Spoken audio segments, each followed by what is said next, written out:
waging information warfare against pushers of fake news. You're listening to Real News with David Knight. Welcome to Real News. I'm David Knight on this Wednesday, November 22nd. This is the busiest travel day of the year, they say typically, or it may be Sunday. That might be actually busier. But a lot of people are traveling. We're hoping that you're having a safe trip. We're going to take a look at what is happening to our transportation system, how it is being taken over by stealth, what that's going to mean for your travel in the future. And what does it mean for your travel right now as you're seeing these long holiday lines?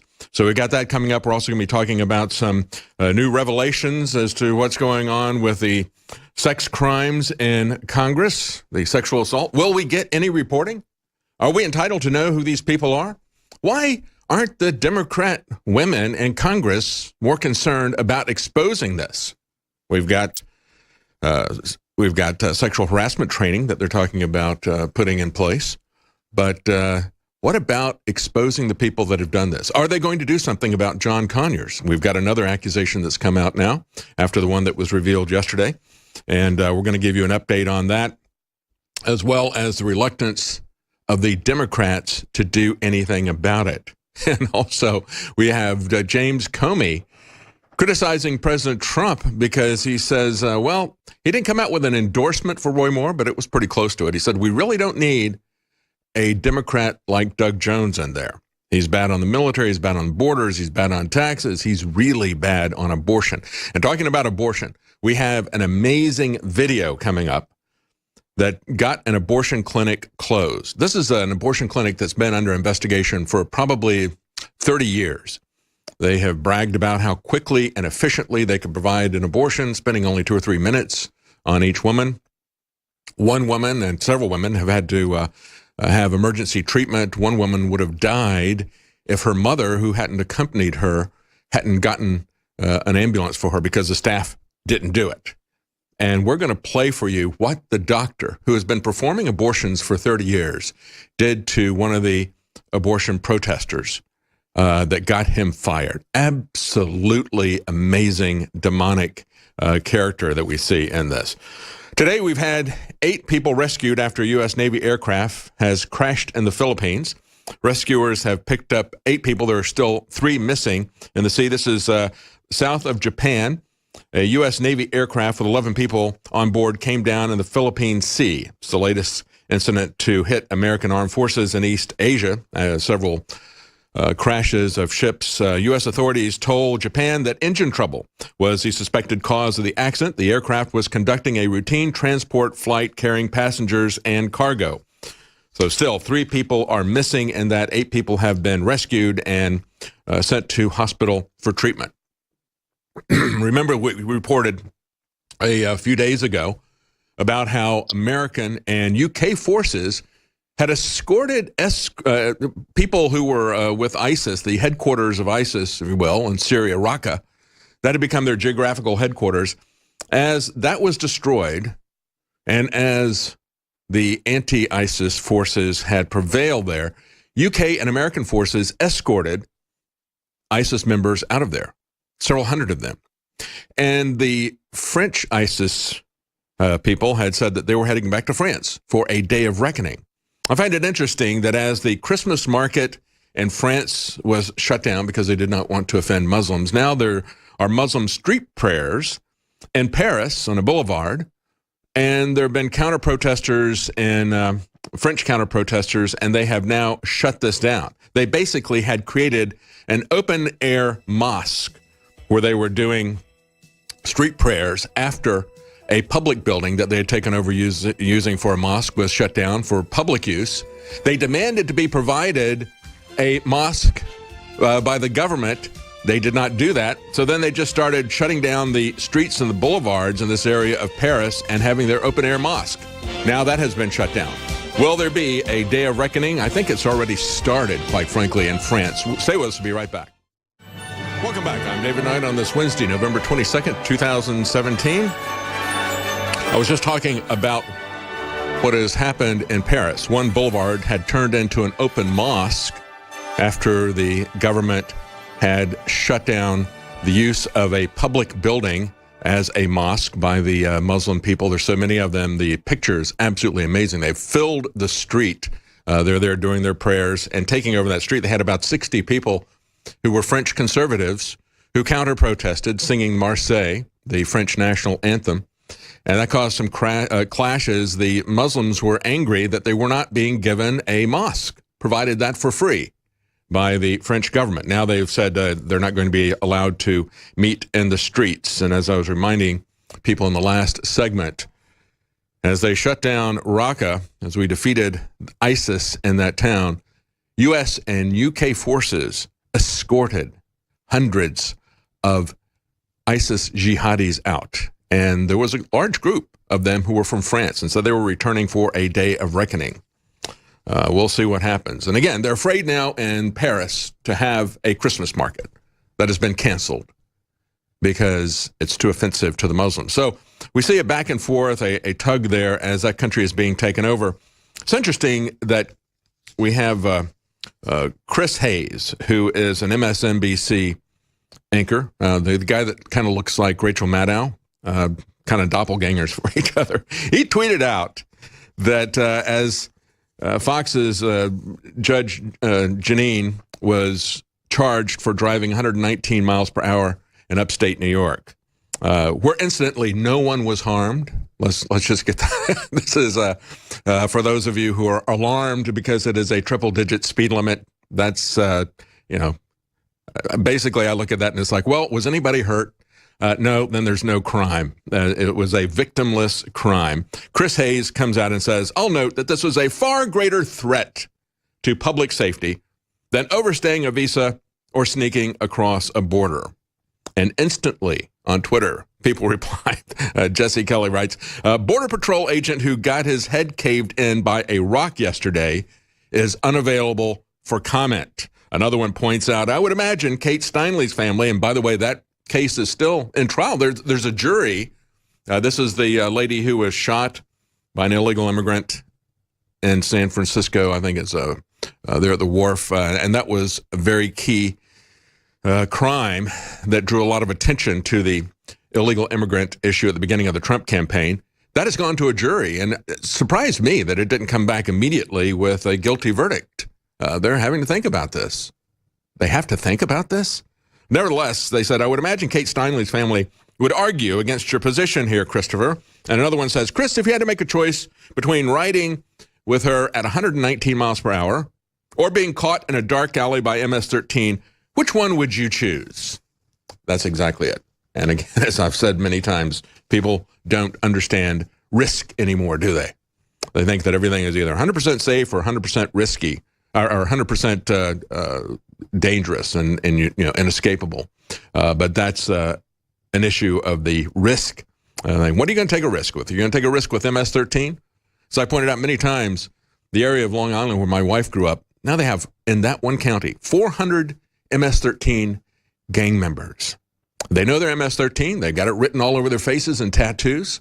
Right now, the violence has been targeted towards other Hispanic immigrants. As the border is open, MS-13 just follows them across and then kills them for inter-rivalries or kills them for initiation rights or whatever, or kills them because they don't like them hanging around their boyfriend. And it's heinous murders. I mean, these people are being butchered. So you got MS-13 butchering Hispanic students on Long Island in Suffolk County. It's absolutely amazing. And the government will not do anything about it. They know they're gang members. They know they're illegal, but, we got to wait till we catch them red-handed in a crime. And that's the government protecting you right there. Meanwhile, yesterday, remember I talked about the Newsweek report that said that Charles Manson, as he died this week, Charles Manson was very much like Donald Trump. He was a cult leader, and he was a very effective communicator. And it's like, well, any leader is a communicator. But now we've got New York Times coming out and saying Charles Manson was just another right-winger. The New York Times claims that Charles Manson wasn't so much a warped product of his times, writes mrctv.org, as he was a crazy right-winger, because nothing says conservative quite like establishing your own cult, having rampant orgies on a secluded ranch, doing a whole bunch of drugs and convincing mentally ill children to murder a bunch of innocent people. Hands up, you caught us. And as I pointed out yesterday, Charles Manson was the template for the left. As a matter of fact, he was idolized by the mentors of the left, the mentors of Obama, the mentors of Black Lives Matter, the mentors of Antifa. And that would be the Weathermen, the Weather Underground. Bernadine Dorn, Bill Ayers. Bernadine, his wife, had praised him, as I pointed out yesterday, praised the Manson clan, thought it was so great that they went in and murdered these people and then just sat there and calmly ate dinner with the corpses all strewn around the floor. And one of them then goes over and sticks a fork in one of the corpses. And she thought it was so great that they named a branch of their Weather Underground the Fork, because that's what they wanted to do. Understand that this helter-skelter race war that he wanted to do was a false flag, that he wanted to create a race war, just like Black Lives Matter. He was an eco-terrorist. He was we could call him an earth firster, or somebody who believed in the Gaia theory, who wanted to kill off massive numbers of the population because we're destroying the earth, though. So people need to be killed. The way he wanted to start that was with a race war, and he called that helter-skelter. And he was going to set up a false flag to do it. So does he sound like a conservative to you, or does he sound like the progressives of the Democrat Party? I think when you look at what he advocated, if you look at his behavior, he looks like some of these Antifa people on the college campuses. When we look at Obamacare and the possibility of tax reform, because there's a big push on this, as Trump had said, we've got to get this done by Thanksgiving. Well, that would be like tomorrow. Is that going to happen? I don't know. They're getting pretty close.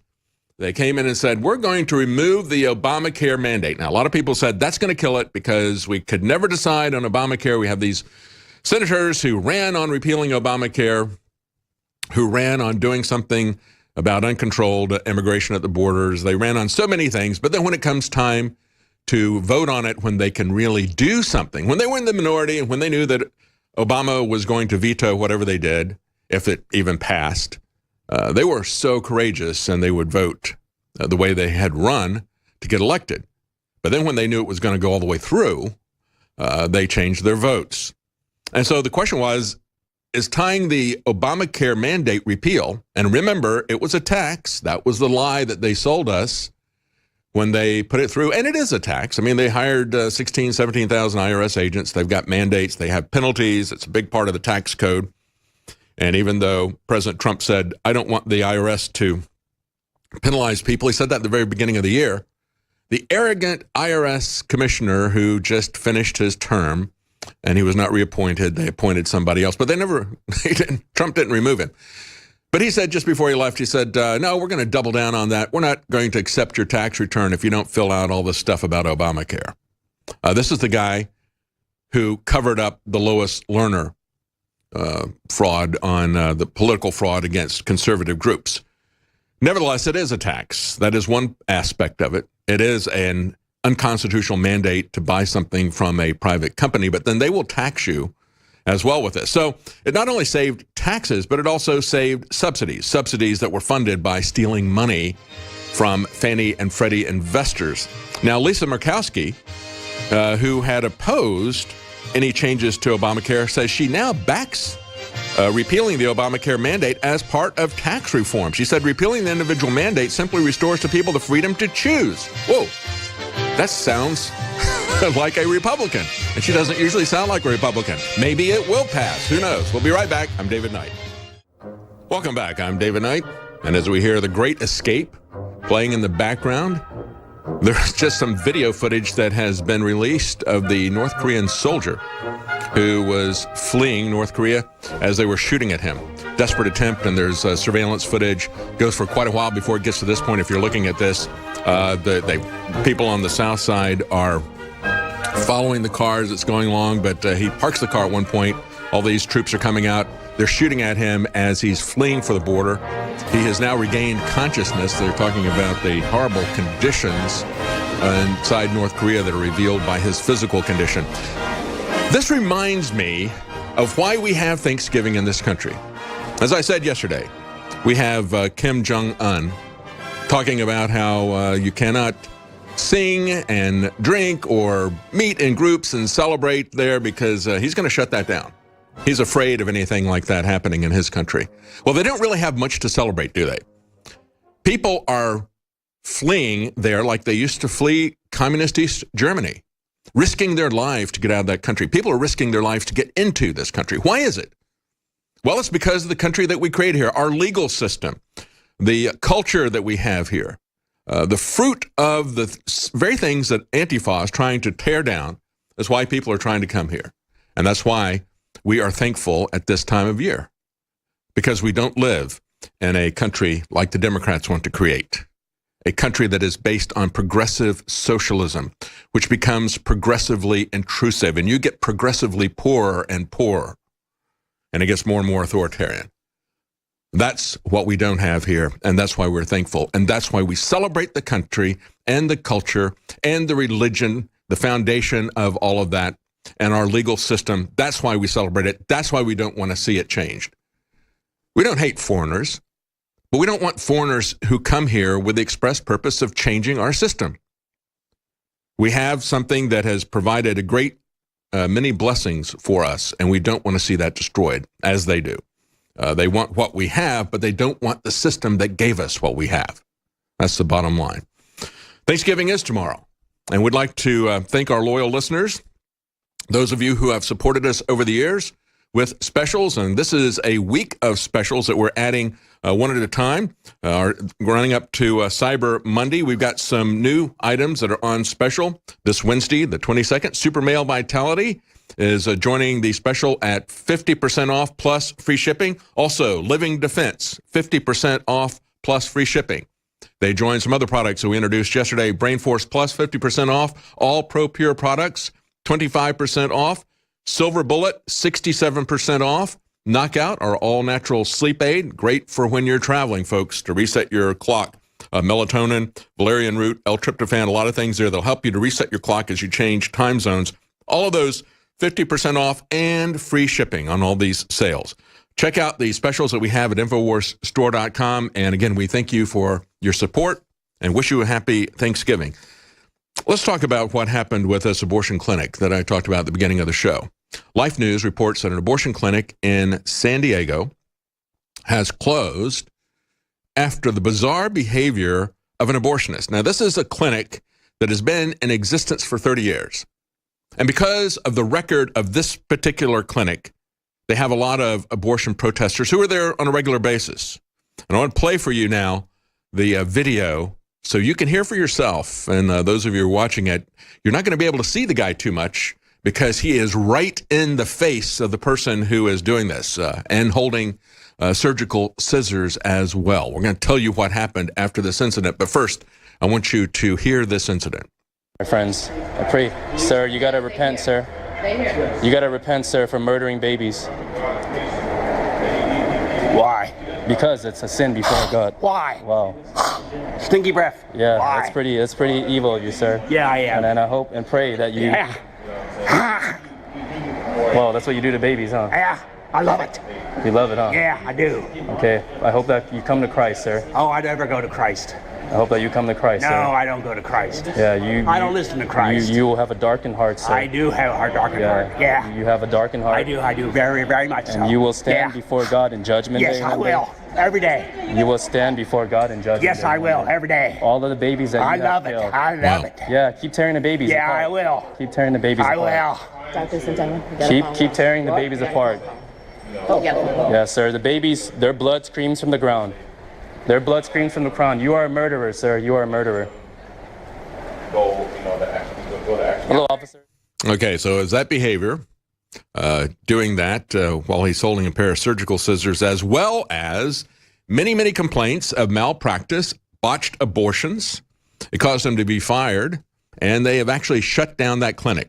The clinic was called FPA Women's Health. Women's Health. Let me tell you how concerned they were about women's health.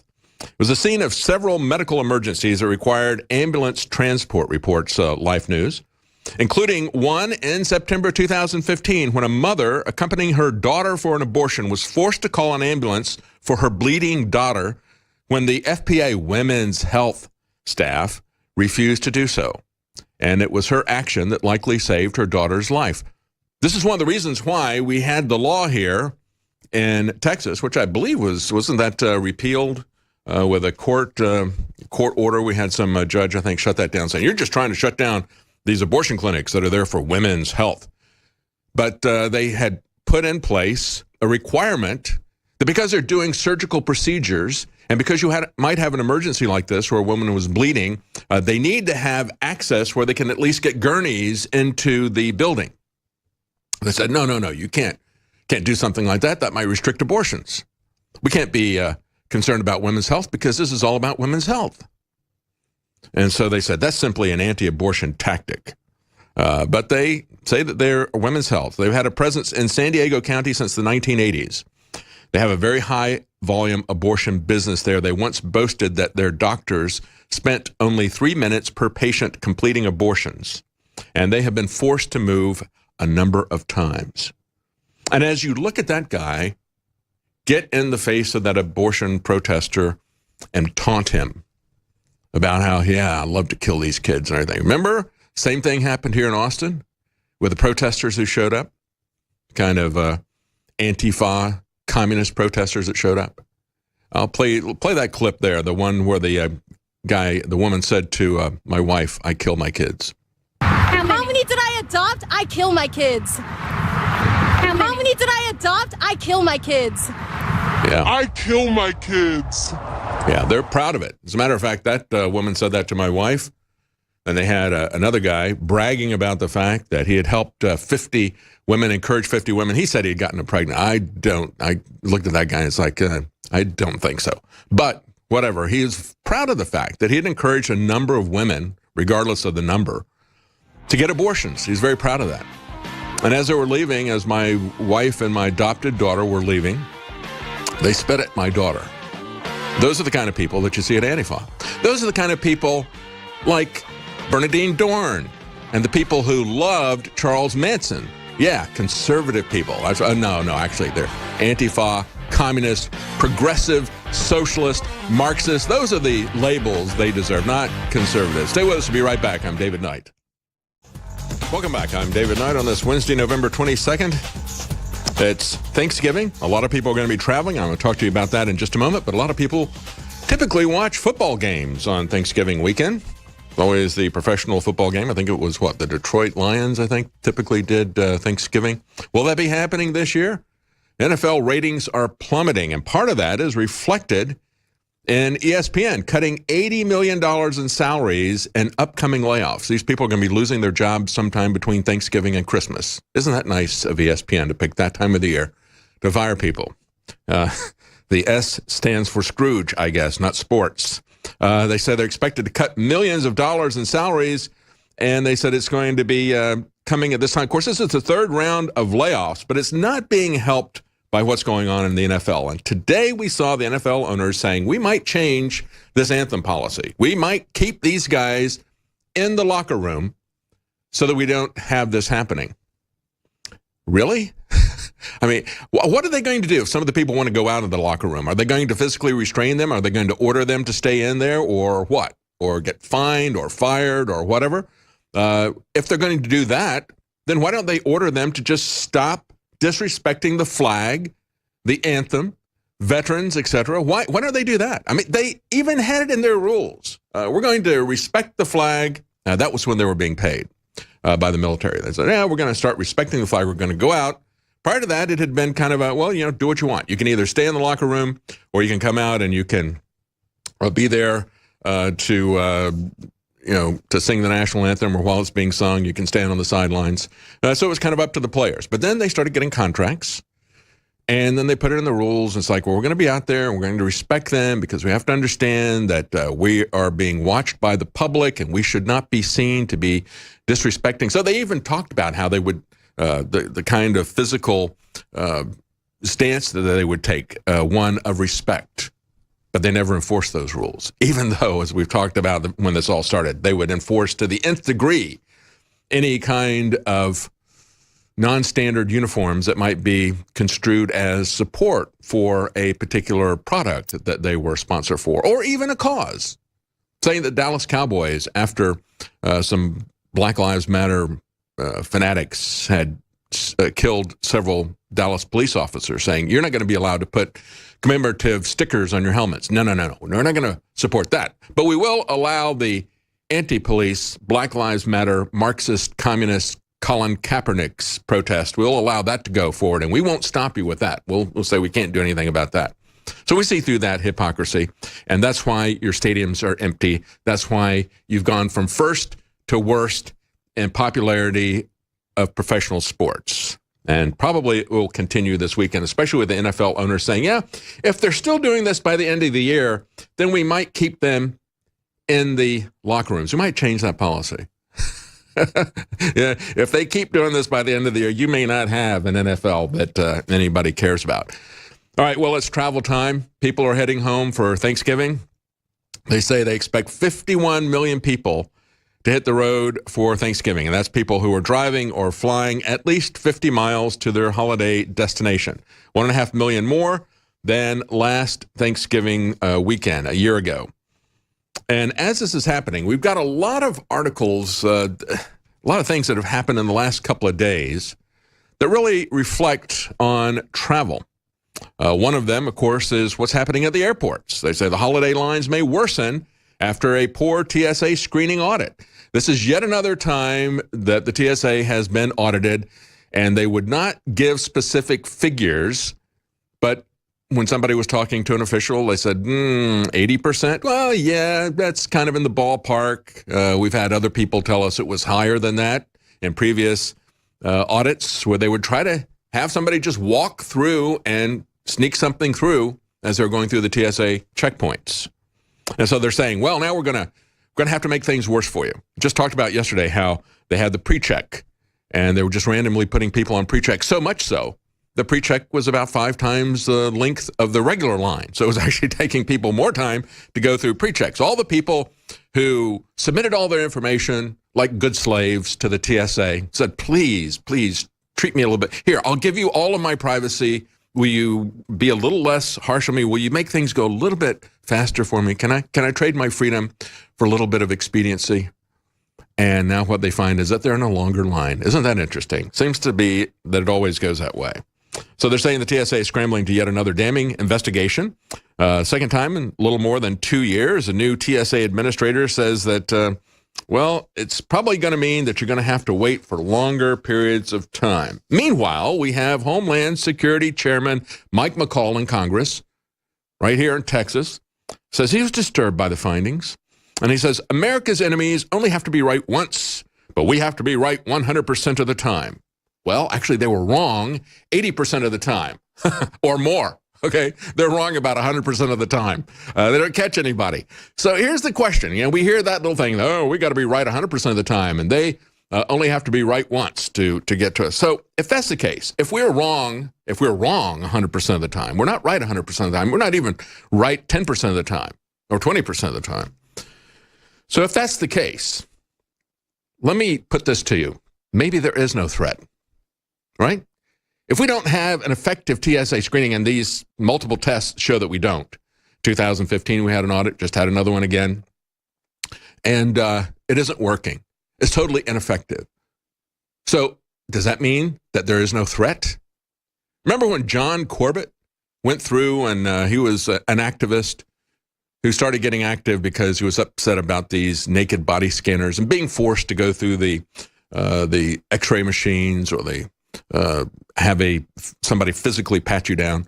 So he started to show how ineffective these machines were, and he actually sued them. And as part of the lawsuit, he was able to get discovery of certain documents that the TSA had. But they didn't want you, the public, to be able to see that. They got to keep this all a secret. They got to keep it a secret that they have no effectiveness whatsoever when they screen people through, because that's part of the security theater. You're just supposed to feel safer. The key here is that they want your freedom, your liberty, your dignity. And they're not going to give you any safety or security. There is no safety or security. And in those documents, which they mistakenly posted on pacer.gov, they put up the unredacted docs first. And we were able to see what they didn't want us to see. What they didn't want us to see was back in 2011. The TSA said there is no current threat to airports or airplanes. And at the very same time that was happening, we had people here in Texas, we had the state house in Texas say unanimously, we are not going to allow them to put their hands on our children. You want to get upset about all these congressmen grabbing butts, grabbing breasts, assaulting women in the workplace? Yeah, that's something to be upset about. But you're not upset when they do it to you by the TSA, are you? You're not upset when it is institutionalized. You're not upset when they do it to your children. Well, there were people here, good people in Texas, who said, no, we're not going to let that happen. And remember what they did? They said, we're going to turn Texas into a no-fly zone. And they got our lieutenant governor, who was an ex-CIA guy. He'd been in the CIA his entire life until he got out and got set up in the oil business by the Bushes and others, became a multi-millionaire, paid the most to become elected lieutenant governor than anybody in the state of history had ever paid to get an elected, statewide elected office. And he worked to turn that around and got the Senate to shut that down. And that happened at exactly the same time that the TSA was putting in this lawsuit. There is no threat to airports or airplanes. And I would say to you that if they've got an 80% or higher fail rate and nothing is happening, there is no threat except to our liberty. There is no threat except to our dignity and to our freedom. And you have fallen for it. We all fall for it when we fly through this system here. And so what is happening with the other government-run transportation systems? Well, we see in Sacramento, they just got hit by a hacker who shut down their system that let people buy tickets. But when we come back, we're going to be talking about Uber, the threat to your privacy that these taxi companies, these computerized taxi companies offer, and what's going on in Vegas. They want to set themselves out as the template for banning cars in cities. Yet another reason not to go to that town. Welcome back. I'm David Knight on this Wednesday, November 22nd. Hope you're having a safe travel or going to have a happy Thanksgiving with the people that are coming to you over this weekend. As part of our Black Friday through Cyber Monday specials, we've added a couple of items to our deep discounts, 50% plus free shipping. We've added Super Male Vitality, 50% off plus free shipping. Also, Living Defense, 50% off plus free shipping. They join Brain Force Plus, which is 50% off. All ProPure products, 25% off. And remember, there is free shipping. So if you get something that is a water filter, that can save you a lot of money to get that free shipping. Silver Bullet is 67% off. And Knockout, our all-natural sleep aid. And as I've said before, when you look at Silver Bullet and Knockout, those are two things I take with me when I travel. Silver Bullet, the colloidal silver product, I take that because I want to have something that's antibacterial, and Knockout because if you're changing time zones, melatonin has been something people have recognized has been very effective for that for quite some time. Your body naturally produces melatonin, but giving your body an additional supplement of melatonin can help you to fall asleep at the time that you need to so that you can adjust to that time change. So Knockout has not only melatonin, but it also has some other all-natural ingredients like valerian root, L-tryptophan, which you're going to get in some of the turkey, but this is more concentrated with that, and other things that will help you to fall asleep safely with natural ingredients. That's also 50% off. All the products are free shipping, so check out what we have as part of our Black Friday through Cyber Monday specials at InfoWarsStore.com, and we thank you for your support. Let's take a look at what just happened to Uber. Regulators in the United States, as well as in foreign countries, are very concerned about the fact that they were hacked and about a year ago, and they kept this secret. They were actually blackmailed. They paid $100,000 to keep a data breach secret. And this is something that New York State Attorney General has opened an investigation. Regulators in Australia and the Philippines said Wednesday they will also look into the matter. People in the UK are very upset. Uber had already lost its privileges in London, and they were trying to get them back. They were taken off of the, said that they could not operate in London because they didn't do the right kind of security investigations for their drivers. They felt that it was a security threat because they weren't vetting their drivers. Same thing happened here in Austin. So they're fighting this in a number of different areas, and now this comes out. The fact that personal data from 57 million, let me repeat that, 57 million different accounts was compromised. What is this information? If you are an Uber passenger, what did they get about you? Well, they got your name, they got your email address, they got your mobile phone number if you're a user. If you are an Uber driver, they also got your name and your driver's license number of 600,000 U.S. drivers. And Uber has declined to say just how many countries were involved in this information. I mean, that's just 600,000 U.S. drivers. And so they're not still commenting completely as to what is involved in this.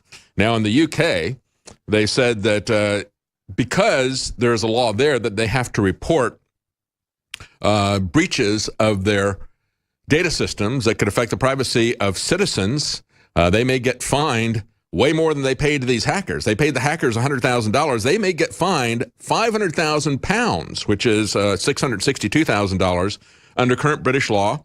Organizations that fail to notify affected users and regulators when data breaches occur. Now, their defense is, we're under new management. They're under new management. Well, I don't know. I mean, the old management was pretty bad. Remember when there were several reports, and this is one of the things that got them taken off in London, several reports of Uber drivers who are not vetted, raping or assaulting women. And there was a reporter who was talking about it. And one of the Uber CEOs was bragging, hey, we need to spend a couple $1 million to get some dirt on her and take her down. And then, of course, we've also had the rides of glory. I've talked about that before. Let me just remind you what that was. That was Uber's own blog. And what they did was they said, well, we have taken data looking at where our customers rode. And we're going to assume, we're going to call this a ride of glory because we're going to assume that they're having a one-night stand. And so we're going to say, well, let's look at people who got dropped off in a location that is not their home, stayed there for a couple of hours, and then left in the wee hours of the morning to go home. We'll call that a one-night stand, and in their terms, a ride of glory.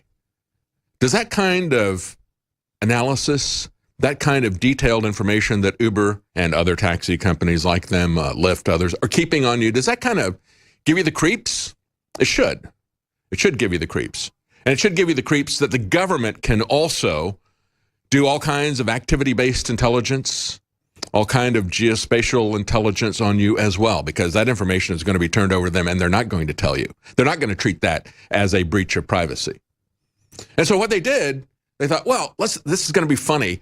We'll talk about what holidays do we have the most one-night stands? And so they did a cross-tabulation of all of the personal, private data that they keep about you, knowing enough about you that, hey, this is not your home. You stay there for a certain amount of time. You went there at this time, and then you catch a taxi close to that location, and another Uber driver takes you back home again. Not a taxi, but an Uber driver. And of course, Uber is a taxi service company. They just claim that they are a ride-sharing company. Yet we don't really operate a taxi company, so we shouldn't have to vet the drivers. And we shouldn't have to make sure that they're trained. And we shouldn't have to have their cars inspected like we do real taxi drivers. And they shouldn't have to pay for medallions, which are so incredibly... You want to know why they have a big price advantage? Because they maintain the fiction that they're not taxis. So the taxis are taxed. Uber and Lyft are not taxed, even though they're taxi drivers. So they have a massive advantage. Why would they do that? Well, because they want to push this, and they don't want you to be able to drive. They want to be able to push self-driving cars that nobody owns and that nobody makes any money from driving, because that's their goal. That's Uber's stated goal, is to get the taxi drivers out of the cars. And they know that the taxis have a very strong union. They want to keep those drivers in the cars. And so they know they're not going to cooperate with them in an environment where they ban human drivers. So they're working with Uber, they're working with Lyft to do this. And that's the key thing that you have to understand, is how they will give them preferential, they'll set up a double standard for these guys. So they do this cross-tabulation thing where they say, well, what holidays? And then they did it another way, and they did it by location, by different cities. How do the different cities compare?